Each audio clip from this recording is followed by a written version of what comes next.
The Johnson Wax Program with Fibber McGee and Molly.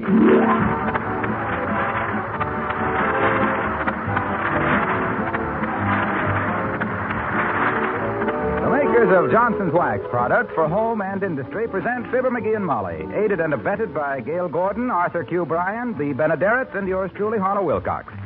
The writing is by Don Quinn and Phil Leslie, the music by the King's Men and Billy Mills Orchestra.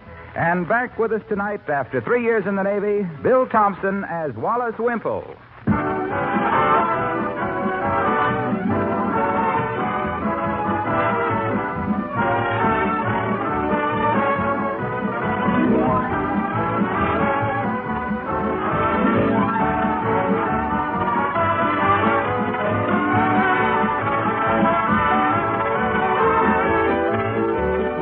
Those of you who use wax polish regularly know all about how your home grows lovelier with every application.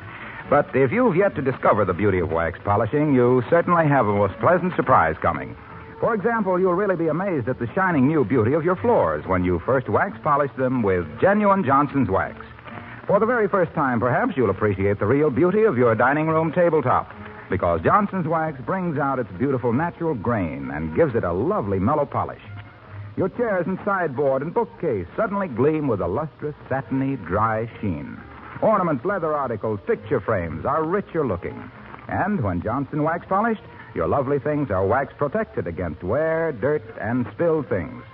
So for a lovelier home that's easier to keep lovely, get Johnson's Wax. Paste, liquid, or cream.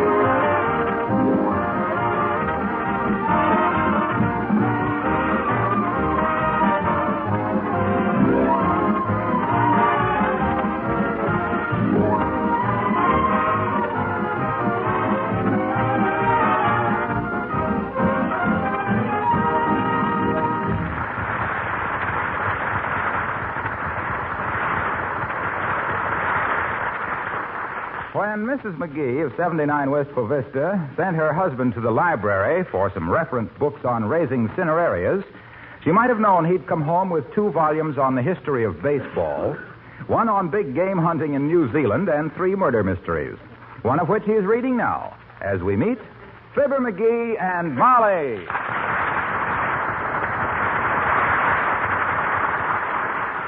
You mean you didn't get me that book on cinerarias, McGee? They didn't have one.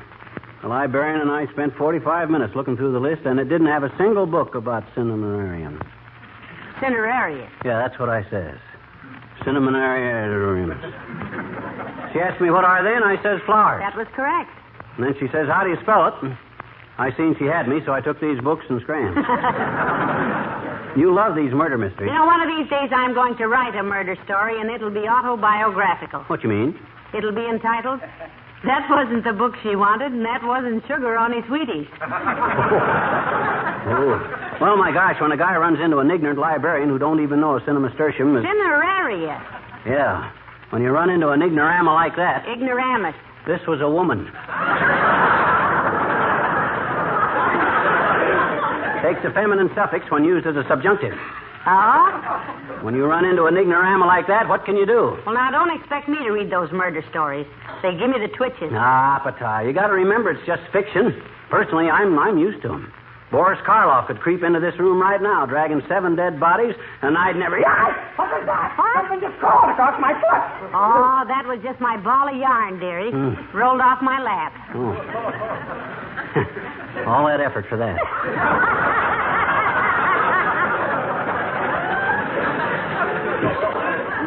The reason I jumped was on account of this story is pretty gory. It's by far the best of the 3 I got. You mean you've read all 3 of those mysteries since you got home? Certainly, it's a cinch with my system.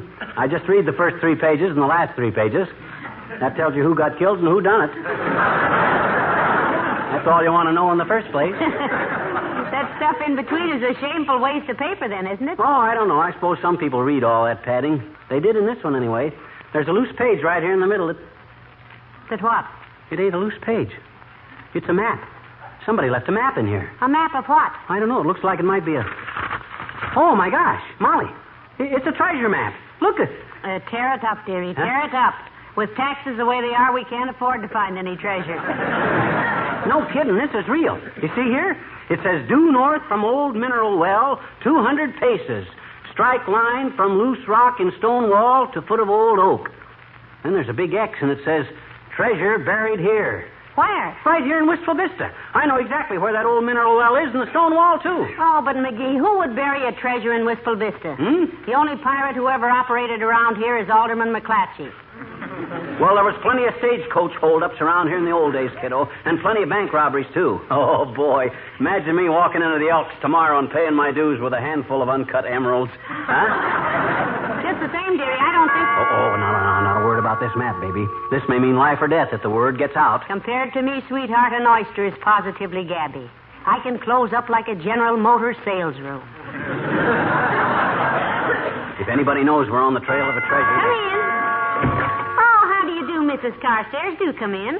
Thank you, my dear. Good afternoon, Mr. McGee. Hi, Carsty, you're just the gal I wanted to see. Look, isn't there an old mineral well just west of your property? Yes, but it's really on my property, Mr. McGee, and the well is no longer in use. Run dry, Millicent? Oh, no, but the water was only good to cure rheumatism and arthritis, and neither Mr. Carstairs nor I are troubled that way, so we had it shut up. Oh, why don't you cut down all your trees, too? Neither of you care for robin's eggs. Don't be rude, McGee. Oh, that's quite all right, my dear. You see, Mr. Carstairs loves to watch our feathered friends through field glasses. He's president of the Wistful Vista Bird Watchers, and why don't people pull down their shades clubs? Interesting hobby. My husband has a very powerful pair of binoculars. Last week he saw a purple-breasted chimney lark, a fan-tailed barn jay, and 2 new nurses at the lying-in hospital. We've just been talking about some of the local landmarks, Mrs. Carstairs, like your mineral well and the old stone wall and those big oak trees. Oh, yes. Mr. Carstairs inherited the estate from his great-grandfather, Long John Carstairs, who was a pirate with Captain Kidd. Hot diggity, a pirate, eh? Did he bring home any Spanish gold and stuff, Carsty, huh? Well, so far as we've been able to ascertain, Mr. McGee, the only things he brought home were a severe case of malaria and a parrot whose language is most disturbing. Swears, does he, Millicent? Terribly, my dear. Although we have tried to re-educate him with some success. He now says 15 men on a dead man's chest, yo-ho-ho, and a bottle of Pepsi-Cola. Dear, they say parrots do live to be hundreds of years old, Carsty. Yes, I'm inclined to think so myself, Mr. McGee. This parrot is always saying things in Italian like, if I may make a suggestion, Chris, why don't you call it America?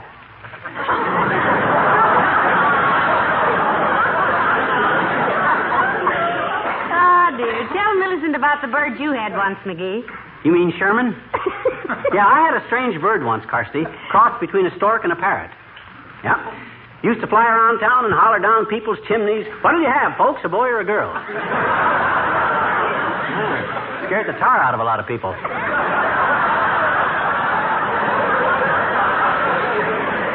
You gotta go, Carsty? Yes, I simply must be going. It's been such a cozy little chat. Good day.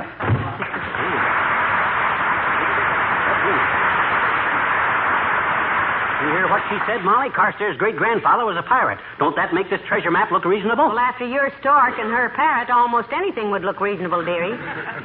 But if the treasure's on her property, doesn't it belong to her? No, sir. The law says finders keepers, losers weepers. It's all ours, baby. We're rich. Go order yourself a mint coat. Buy yourself some pearls, a diamond necklace. Let's go all the way, dearie. Let's call the market and order a half a pound of butter.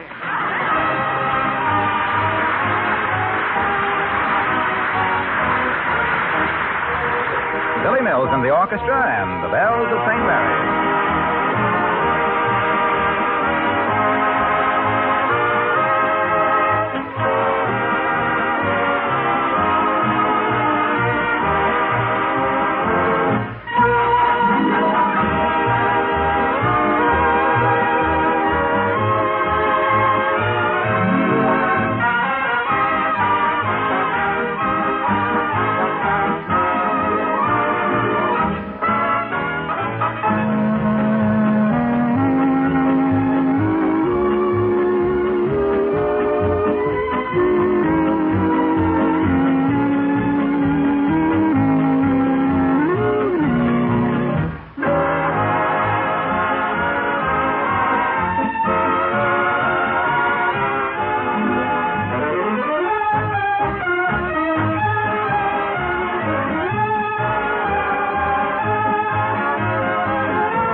Now, let me see now. I got a shovel, flashlight, a shovel, piece of rope, and a shovel. What else do I need to dig up a buried treasure? Buried treasure, for one thing. Don't you worry about that, Tootsie. The treasure will be there, all right. Hey, I know what else I need. A pick. A what? A pick. Tooth, ice, or mandolin? A plain, big, old Irish pick that you dig holes with. Maybe I should ought to take a black scarf, too, in case I have to put on a mask. Why should you wear a mask? I don't know, but digging up a buried treasure at midnight seems to call for a black mask somehow. Why do you have to wait till midnight? Oh, my gosh, you want the whole town in on this thing? If anybody sees us digging on Carstairs' property, they'll... Come in. Oh, hello there, Dr. Gamble. Do come right in. Good evening, my dear. And how are you, Rover boy? In the pink, Arrowsmith. I managed to stay in perfect health simply by ignoring all your advice. He's just talking, Doctor. You know, the minute he gets a tummy ache, he loosens his belt with one hand and reaches for the phone with the other to call you. Yes, I know. To me, his character is an open book. A cheap edition in a bad binding which should have been suppressed at the time of publication. Horseradish. As a judge of character, you bulging bag of bedside baloney, you're a total deficit. For instance, can you look at me and deny that I will be a wealthy man in a very short time? Now, careful, McGee. You might... My dear boy, if you'll forgive my using the phrase, as you are neither mine, nor dear, nor a boy, I can take one look at you and say without fear of contradiction that you will be a wealthy man about the same time that I become the premier danseur of the Monte Carlo Ballet. Okay, Fatso, take a look at that. It's a map of buried treasure, Doctor. Right here in Wistful Vista. McGee's going to dig it up tonight. And if you open your big fat puss about this to a single soul capsule, Happy, I'll personally knock you so flat you can go home in a mailing tube. I ignore your empty threats of violence, wind tunnel, knowing that you couldn't punch your way through a damp cracker. And as for digging up a buried treasure, if you find enough Spanish doubloons to buy yourself a plate of tamales, I'll throw myself under the wheels of a passing roller skate. However, good luck with it, tumbleweed.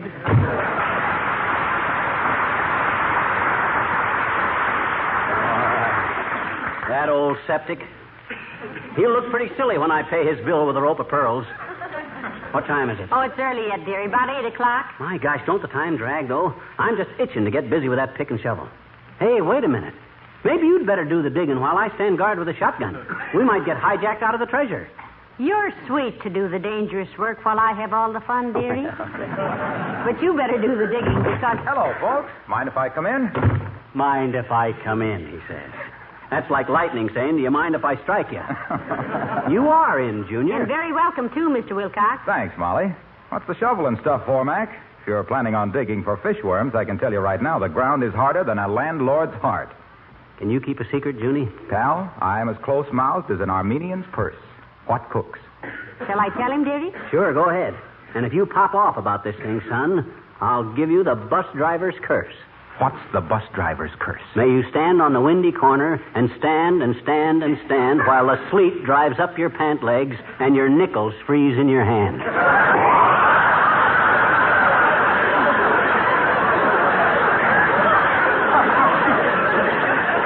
That's a fairly vicious thought, sweetheart. Just take a look at this map, Mr. Wilcox. It's a treasure map, and himself here is going to dig it up tonight. You want to go along, Junior? Glad to buy a couple of hours of your time, if you don't mind being paid off in diamonds and rubies. No, thanks, Mac. As a matter of fact, I'm going on a little treasure hunt tonight myself. What? You are? Yep. Don't say anything about this, Yeah? but do you remember when the Limited was held up just outside of town 5 years ago? Yes? Yeah, my gosh, yeah. Well, look, we think we know where the robbers hid the loot. Huh? And among it is 100 containers of Johnson's self-polishing glow coat. Heavens days, why should anybody steal that? You can buy it almost any place. Yes, but with the war just starting, these bandits thought glow coat would become hard to get, you see. And housewives would pay almost any price for it. Now, look, Waxy, that's a pretty far-fetched... And it might have happened, too. Imagine how desperate women might have gotten, seeing their kitchen linoleum getting worn and faded, making their housework mere drudgery, and their homes look shabby and uncared for. Yeah, but what that got to do... They didn't realize they'd still be able to get their Johnson's self-polishing glow coat and keep their kitchen sparkling and fresh as always. Yeah, but what that got to Making do... housework... because A glow-coated linoleum is so easy to keep clean. It lasts so much longer and gives that proof of immaculate housekeeping. Yeah. Say, are you sure this treasure map is authentic? Well, McGee thinks it is, Mr. Wilcox. He thinks it's an old pirate map. Well, if you've got time, I could show it to my cousin, Big Peg-Leg Wilcox. He used to be a pirate. Gee, really, Junior? On the Spanish Main? No, in Pittsburgh. He played third base. Let me know if you want him to check it for you. So long now.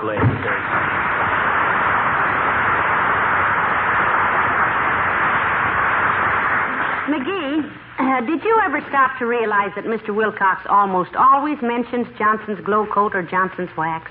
Mentions it? He beat you over the skull with it. That guy's about as subtle as a garlic sandwich. Hey, remind me to wear my basketball shoes tonight. I want to walk pretty quiet. You know where they are, my basketball shoes? You told me to give them away, dearie. You said the shoemaker had resoled them with truck rubber and you kept walking through puddles and splashing people. Oh, yeah, that's right. Well, I'll wear my bowling shoes. They got rubber soles. Come in.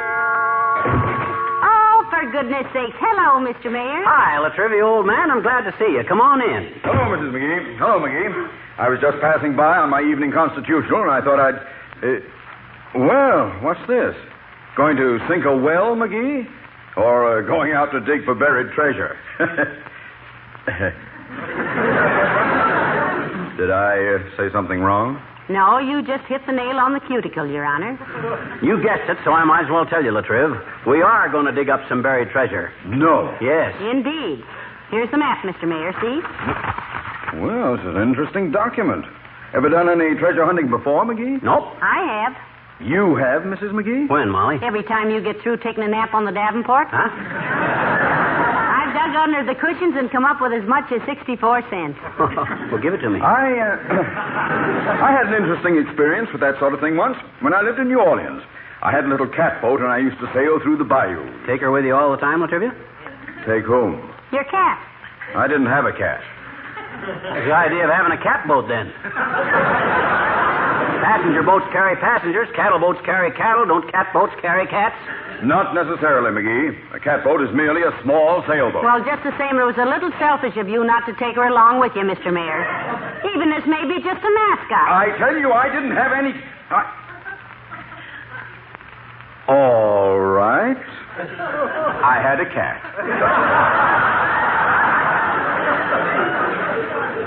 It was her boat. She went with me every place.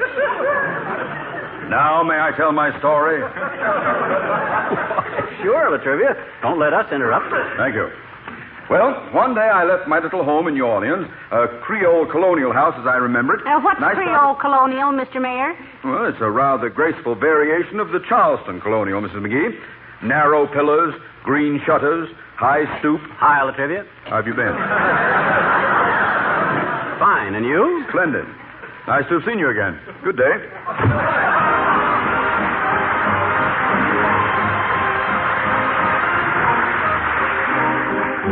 And here are the King's Men singing Hubba, Hubba, Hubba. It's always fair weather when hepcats get together, and every time they meet, here's the way you'll hear them greet. Hubba, hubba, hubba, hello, Jack. Hubba, hubba, hubba, I just got back. Hubba, hubba, hubba, shoot the breeze. Oh, whatever happened to the Japanese? Hubba, hubba, hubba, ain't you heard? Hubba, hubba, hubba, I got the word. I got it from a guy who's in the know. It was mighty smoky over Tokyo. A friend of mine in a B-29 dropped another load for luck. As he flew away, he was heard to say, hubba, hubba, hubba, hubba, yuck, yuck. Well, I got another mission. It's okay. And with your kind permission, I'll just say, hubba, hubba, hubba, on my way, and I'll dig you later in the USA.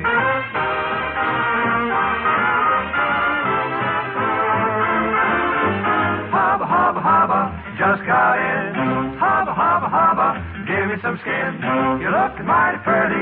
Curly locks, you're the gravel Gertie of the Bobby socks. Yakety, yakety, yakety, yakety, you talk big. So you're the fresh tomato I can't dig. Let's have a heart-to-heart then. You'll decide that I'm a guy really on the solid side. Knock me flat, you're the kind of a cat makes me me want to blow my top. When I feel this way, I can only say, hubba, hubba, hubba, mop, mop. Glad we got together, you and I, you're really put together. That's no lie. If you want to date me, that's okay. Just stick me later in the USA.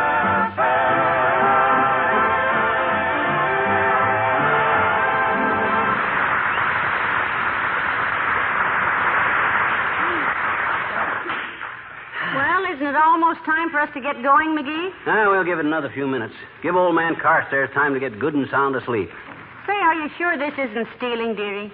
Digging up a buried treasure on somebody else's property? Why, certainly it ain't stealing. Buried treasure don't belong to anybody till somebody finds it. And that's me. Now then, have we got everything? Shotgun, rope, shovel, pick, shovel, map, shovel? Who could that be at this late hour? Search me. Come in. Well, for goodness sake. Wallace Wimple. Hello, folks. Well,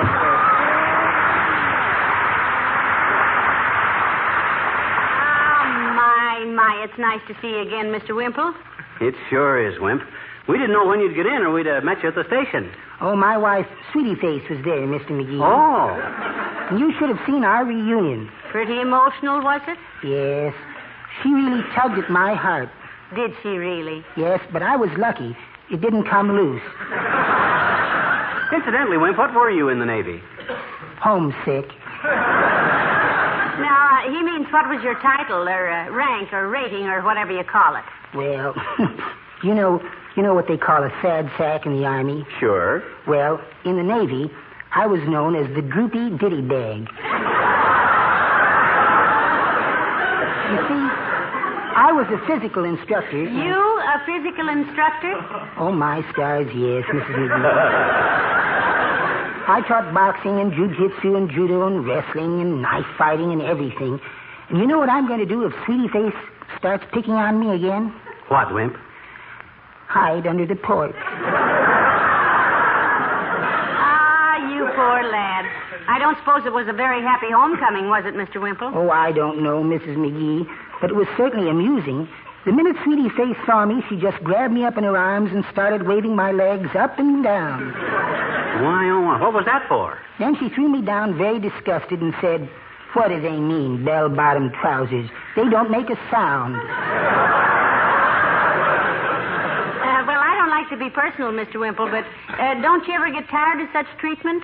Isn't the worm, if you'll pardon the expression, ever going to turn? Well, yes, I suppose so, one of these days, Mrs. McGee. But I'm really very fond of Sweetie Face. She went for a little ride in the car tonight, and I locked all the windows shut so she wouldn't get cold. My gosh, Wimp, that's a dangerous thing to do. With no ventilation, she might get knocked out with carbon monoxide. Yes. Well, nice to see you. Good night, folks.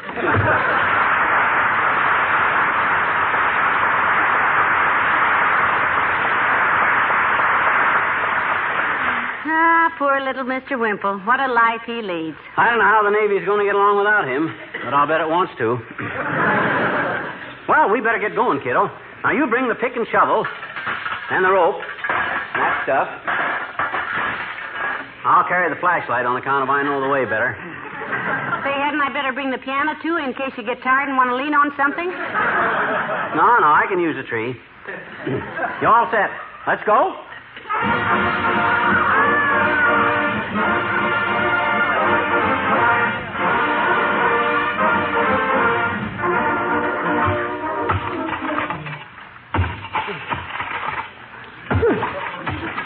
Making any progress, McGee? Not much. Wilcox was right. The terror is really firmer tonight. What I ought to do is build a fire and soften the ground up. Somebody'd see it, dearie. And goodness knows I'm nervous enough about being on Carstairs' property like this. I'll calm her down with a handful of rubies as soon as I get this treasure dug up.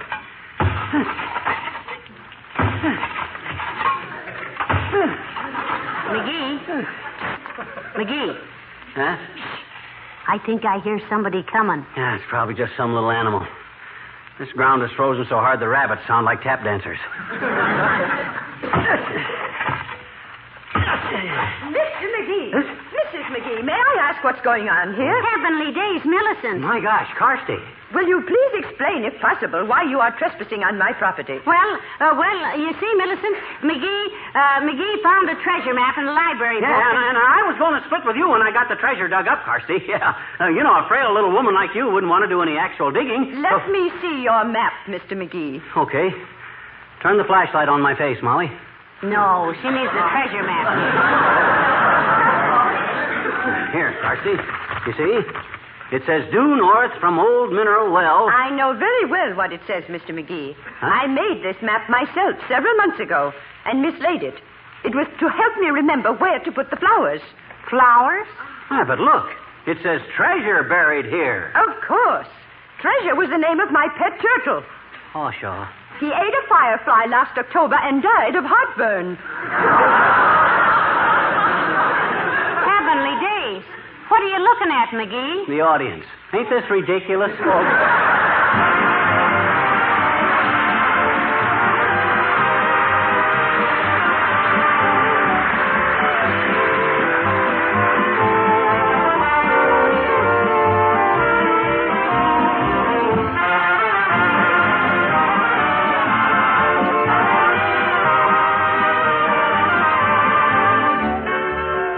I have only one regret about Johnson's Glow Coat, said a woman to me the other day.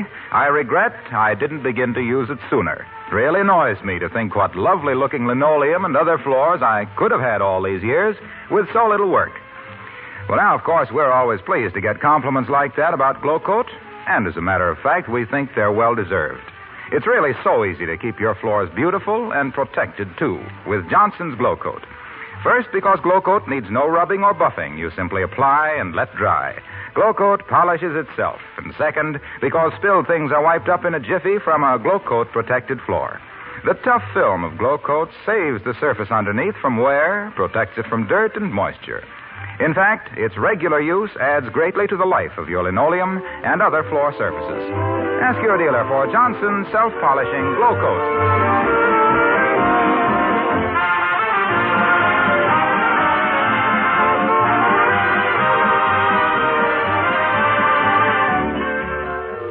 Hey, Molly, you know what? No, what? I just heard the old-timers getting out of the Navy next week. My goodness. Uh-huh. How did an old man like him stay in the Navy this long? He was the old salt they couldn't shake. Oh. Good night. Good night, all.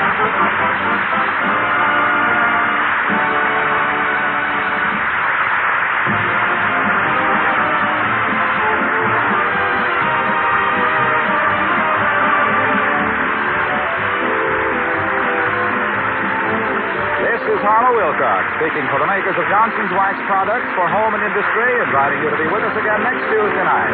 Good night.